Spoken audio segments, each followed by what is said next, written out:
पहले कोर्ट के ऊपर बुलडोजर चला दीजिए और सारे न्यायाधीश को, न्यायालय जस्टिस को आप फांसी पे चढ़ा दीजिए। जुडिशरी सिस्टम को खत्म कर दीजिए। आप यही चाहते थे। मुसलमानों की आबादी के ऊपर तलवार चमकाइएगा, मुसलमानों के गरीब का ठेला जो फल बेच रहा होगा उसका ठेला उलट दीजिएगा। ये हिंदू का परिचय है क्या? लोगों ने इसको स्टंट बना दिया। कौन लोग विरोधी इस बात का? भाजपा के लोग, संघ के लोग, भाजपा के लोग, संघ के लोग। रामनवमी जुलूस कभी इस प्रकार से निकला है? आप एक हिंदू हैं, आप हिंदू भाई होने के नाते हमको बताइए कि आप रामनवमी के जुलूस के नाम पर आप मस्जिद के ऊपर हमला कीजिएगा। दो समुदाय के बीच में अगर कलेश पैदा हुआ तो आरोपी एक समुदाय का लोग कैसे आपने तय कर लिया? मर्यादा पुरुषोत्तम राम के आयोजन में जो इस प्रकार का काम कर रहा है वो आदमी निश्चित रूप से वो अपने धर्म को, वो हिंदू धर्म को भी बदनाम करने का काम कर रहा है। नमस्कार, जनता जंक्शन में आपका स्वागत है। मैं पंकज। देखिए, बता दूं कि खरगांव में, मध्य प्रदेश के खरगांव में रामनवमी जुलूस पर पथराव करने वाले आरोपियों पर जो उनके घर है उन पर बुलडोजर चला दिया गया है। और भी कई जगह से हिंसा की खबरें आई। देश के कई राज्य में हिंसा की खबरें आई, चाहे वो गुजरात हो, दिल्ली हो, राजस्थान हो या फिर बिहार हो, सभी पर बात करेंगे। इस पर हमारे साथ में जन अधिकार पार्टी के प्रवक्ता शान परवेज। क्या लगता है, रामनवमी जुलूस पर कौन पथराव कर सकता है? देखिए, रामनवमी जुलूस पर अगर पथराव हुआ वो गलत है, मगर रामनवमी जुलूस के अंदर अगर ये बोल रहे हैं कि पथराव की स्थिति बनी कैसे, वो बननी नहीं चाहिए थी। और वो स्थिति बनने का एक ही कारण है कि आप जिस प्रकार से एक मैसेज देना चाह रहे थे, रामनवमी को आपने राजनीतिकरण कर दिया गया। आपने इस धार्मिक उत्सव को कहीं ना कहीं लोगों ने इसको स्टंट बना दिया। कौन लोग? विरोधी इस बात का? भाजपा के लोग, संघ के लोग, भाजपा के लोग, संघ के लोग। रामनवमी जुलूस कभी इस प्रकार से निकला है? आप एक हिंदू हैं, आप हिंदू भाई होने के नाते हमको बताइए कि आप रामनवमी के जुलूस के नाम पर आप मस्जिद के ऊपर हमला कीजिएगा, मुसलमानों की आबादी के ऊपर तलवार चमकाइएगा, मुसलमानों के गरीब का ठेला जो फल बेच रहा होगा उसका ठेला उलट दीजिएगा। ये हिंदू का परिचय है क्या? क्या ऐसा एक हिंदू का व्यक्तित्व हो सकता है क्या?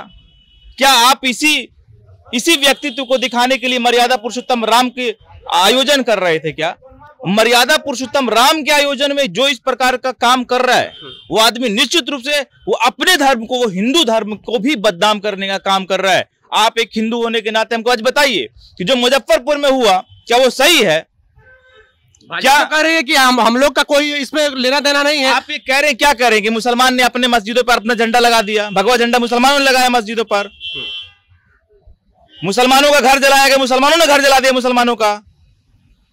और अगर इन पथराव हुआ, तनाव पैदा हुआ तो रामनवमी के जुलूस में शामिल लोगों के ऊपर पथराव भी नहीं होना चाहिए। और अगर पथराव हुआ तो पथराव होने का कारण ये हो सकता है कहीं ना कहीं वहां पे माहौल खराब हो गया, और माहौल खराब हो गया तो आप पुलिस प्रशासन की फेल्यूर थी कि वहां माहौल खराब हो गया। जिम्मेदारी किसकी है? माहौल खराब होती है जो सरकार में है, जो पुलिस प्रशासन है, उसकी जिम्मेदारी है ना कि अगर उस एरिया से सागर शोभा यात्रा निकल रहा है तो उस पे नियंत्रण हो, उस पे कंट्रोल किया जाए। ये किसकी जिम्मेदारी थी? प्रशासन ने तो अपनी जिम्मेदारी निभाई। खरगांव में अपराधियों के ऊपर बुलडोजर चला। अपराधी आप कौन तय कर लिए? आप तय कर लिए? आरोपियों के ऊपर कौन तय किया? आरोपी कौन है? आरोपी के ऊपर बुलडोजर चल जाएगा? आरोपी कौन है? एक दो समुदाय के बीच में अगर कलेश पैदा हुआ तो आरोपी एक समुदाय का लोग कैसे आपने तय कर लिया? ये इसी मानसिकता का तो विरोध करना पड़ रहा है, करने का जरूरत है कि आप कह रहे हैं कि एक लोग जो उस शोभा यात्रा में इस तरह की हालात नहीं बननी चाहिए थी। और मैं ये बात कह रहा हूं कि उसमें हर एक लोग नहीं, उसमें भी कुछ उदंडी लोग हैं जो हर जगह कहीं ना कहीं इस प्रकार का माहौल खराब करने का प्रयास किया गया। आपको एकता और भाईचारा का संदेश इस पर्व में देने की जो बात हुई थी, आपने उसको कहीं ना कहीं धूमिल कर दिया। आप बताइए कि आप कह रहे हैं कि आरोपी पे कौन आरोपी था? मुसलमान मस्जिद पर जाके भगवा झंडा चढ़ा लगा के आया, मुसलमान अपने घरों को जला के आया, मस्जिदों को तोड़ा मुसलमानों ने। आरोपी कौन हो गया? आरोपी कैसे तय कर लिया आप?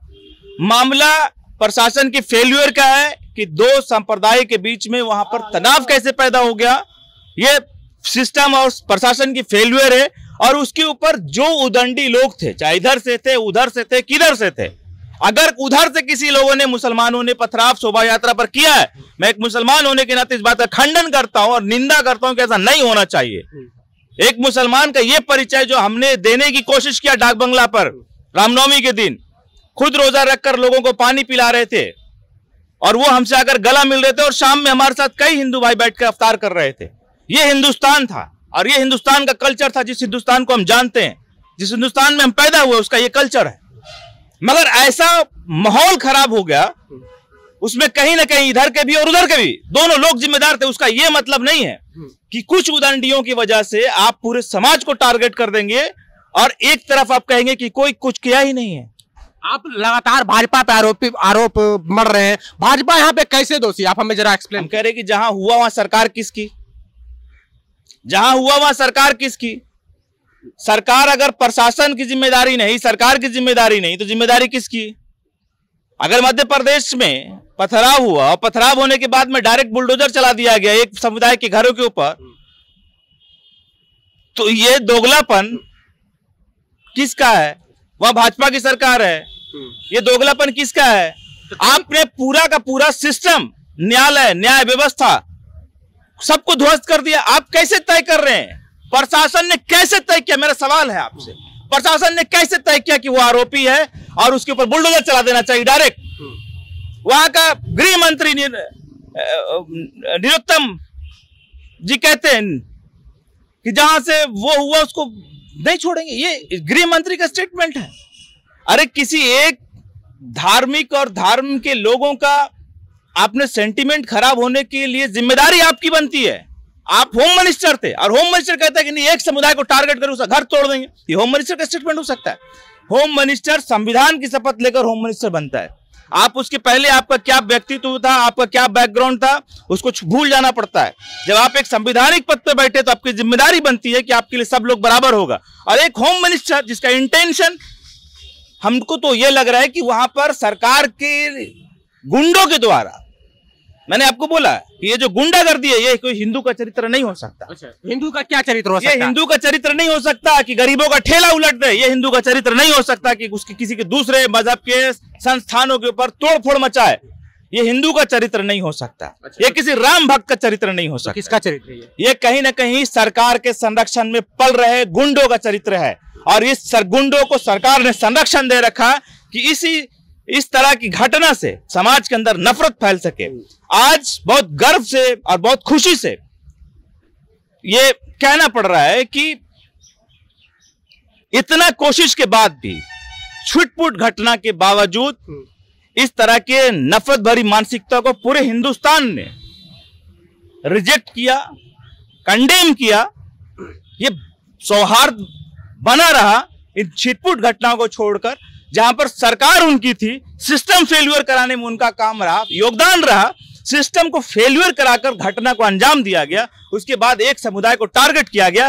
क्यों? क्योंकि आप उसको वोट की राजनीति में। अच्छा शाहन जी, हमको ये बताइए, अगर आरोपियों के घर के ऊपर बुलडोजर चला तो दिक्कत क्या है? आरोपी के ऊपर बुलडोजर चल जाएगा? आरोपी के घर के कोर्ट को भी ऊपर बुलडोजर चला दीजिए।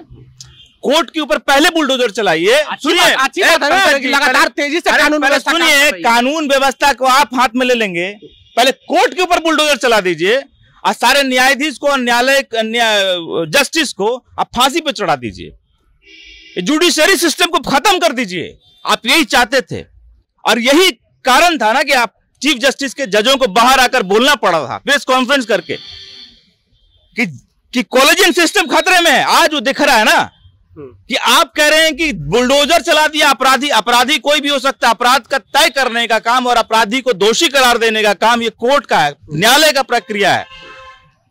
हमने कहा आप अपराधी हैं, आपके ऊपर गोली मार दें हम? आप अपराधी हैं, आपके ऊपर कोई एफआईआर करेगा, आपको गोली मार दिया जाएगा?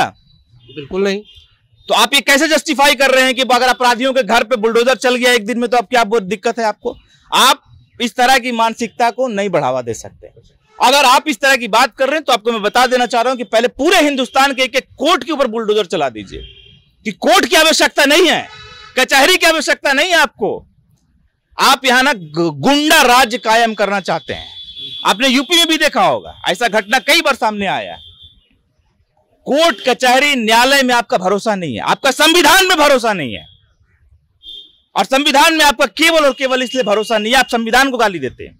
अपने आपके सहायक संगठन, कई बार ऐसा सामने आया होगा पंकज जी, आपने भी देखा होगा कि बाबा साहब अम्बेडकर की मूर्तियां तोड़ते हैं, बाबा साहब अम्बेडकर का संविधान जलाते हैं, क्योंकि इनको चाहिए कि मनुस्मृति से पूरा देश चले, मनुस्मृति यहाँ लागू और मनुस्मृति कानून यहाँ लागू हो। बाबा साहब अम्बेडकर और बाबा साहब अम्बेडकर के मानने वाले लोग इस बात को लागू नहीं होने देंगे, और हम जैसा लोग जब तक रहेगा तब तक इस देश को बाबा साहब अम्बेडकर के देश संविधान से चलने के लिए प्रतिबद्ध रहेगा।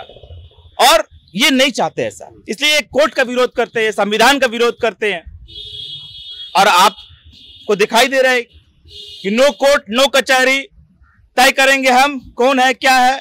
सिस्टम का फेल्यूर आपका, गृह मंत्री अगर आप हैं तो कहीं घटना हुई, जिम्मेदारी आप क्यों नहीं, पहला मुकदमा आपके ऊपर बनना चाहिए कि सिस्टम फेल्यूर कैसे हो गया। और गृह मंत्री के ऊपर दोषी गृह मंत्री और सजा दूसरे को मिल रहा है, गरीबों का ठेला फेंक के क्या दिखाना चाहते हैं आप? इंसानियत, यह राम भक्ति है।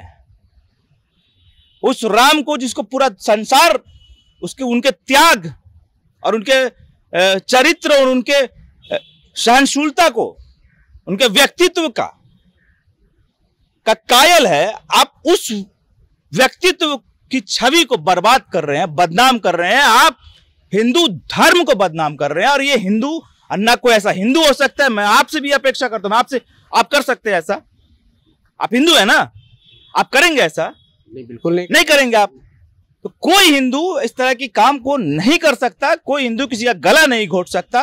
जात और धर्म से उठकर बात करना होगा। और बहुत अच्छा लगा कि छिटपुट घटना को छोड़कर पूरे हिंदुस्तान में सामाजिक सौहार्द बना रहा, और कई हिंदू भाइयों ने भी इसका खुलकर कंडेम किया, विरोध किया।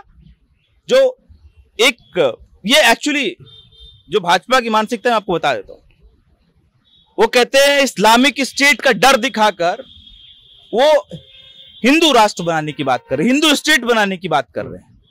इस्लामिक स्टेट बन जाएगा, ये बार बार डरा कर, लोगों को डर दिखाकर वो कहते हैं हिंदू राज्य बनाना है। तो मैं उनको बता देना चाहता हूं कि ना ये इस्लामिक स्टेट है, ना था और ना होगा, और ना ये हिंदू राष्ट्र था, ना है ना होगा। ये डेमोक्रेटिक स्टेट है, डेमोक्रेटिक स्टेट था, है और रहेगा। ये डेमोक्रेसी यहाँ है, डेमोक्रेटिक स्टेट रहेगा। बहुत बहुत धन्यवाद। तो देखिए, शान परवेज है, इनका सीधे सीधे कहना है कि राम भक्त का ऐसा चरित्र हो ही नहीं सकता जो कि मुजफ्फरपुर में हुआ। मस्जिदों के ऊपर चढ़ करके भगवा झंडा लहराया गया। राम भक्त की नहीं, पूरे हिंदू धर्म की अपमान है, और राम भक्त की चरित्र ऐसी हो नहीं सकती। ये सिर्फ भाजपा की गुंडे और उनकी गुंडई मानसिकता के लोग हो सकते हैं। बहरहाल, आपको हमारे वीडियो कैसा लगा, आप अपनी प्रतिक्रिया कमेंट बॉक्स में जरूर दें। अगर आप यूट्यूब चैनल पर देख रहे हैं तो चैनल को सब्सक्राइब कर लें, फेसबुक पेज पे देख रहे हैं तो पेज को लाइक कर लें। बहुत बहुत धन्यवाद।